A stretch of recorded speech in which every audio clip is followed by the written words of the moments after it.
हाग्रामा सारखौ गोदोनिफ्रायनो दासिमबो माने सापर्ट खालामो बेखायनो हाग्रामा सारजों लोगोसे मोजां खामानि हारिनि बा समाजनि मोजां खामानि मावलांनो थाखाय जों दिनै ओंखारबोदों आरो दिनै BPF हान्जाखौ मोजां मोननानै बा जों सादारन स्टुडेन्ट नर्मेल मानसिसोमोन नालाय जोङो कुनु राजखान्थि हान्जायाव जेनेबा गैयामोन UPPLआनो जा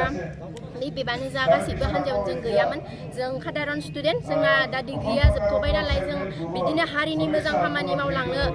गोसो गुदुं जानानै माने दिनै जोङो BPF हान्जायाव जयेन जादों आरो जोंनि मोननांगौ मोन्थाइफोरा गोमालांजोबनो हमदों बेखायनो जों थांनाय BTCआव जोंहा जिबायदि मोन्थाइ दंमोन बेफोर मोन्थाइखौ लाबोफिननो थाखाय दिनै जों माने हारिनि मोजां खामानि मावनो थाखाय जों दिनै माने BPआव आरो माने खामानि मावनो थाखाय जों जयेन जादों माने